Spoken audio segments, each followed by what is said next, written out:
выглядит очень красиво и стильно. Сегодня мы будем делать сережки. Сейчас очень актуальная тема для весны.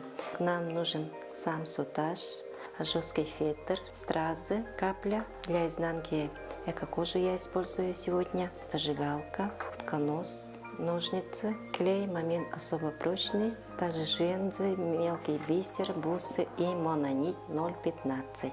Начинаем с приклеивания стразы.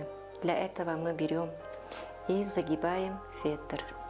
После этого мы там делаем маленький крестик. Берем стразу и приклеиваем. Слишком обильно не надо мазать, излишки нам не нужны. Пользуемся нитью мононить 0,15.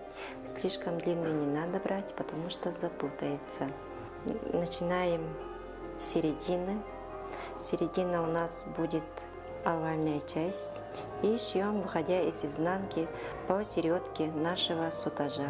Мы шили по круговой, и у нас появился вот такое изделие маленькое. Нам надо соединять все слои сутажа между собой.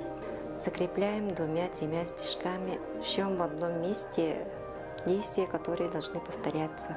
И сейчас будем добавлять рондель. Рондель берем 3 мм. Надо всегда учитывать диаметр бусины, поэтому где вышли, мы, отходя немного 5 мм, уже пришиваем в изнанку. И также идем обратно по середке сутажа в изнаночную сторону. Закрепили нашу бусину.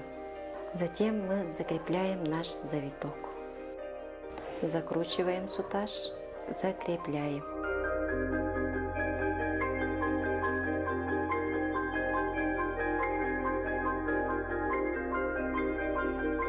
И надо обязательно прижигать. Одна сторона сережки у нас готова.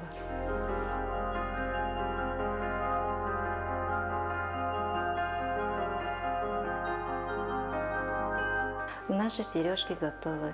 Осталось только нам пришить изнанку. Для изнанки берем кожу или эко-кожу, капаем клеем, схватывается. И уже нам надо выкроить по контуру изделия. Пришиваем изнанку.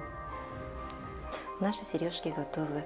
Для весеннего образа очень красивое изделие будет радовать вас и в праздники, и в будни. Это маленькое чудо будет украшать вас и поднимет ваше настроение.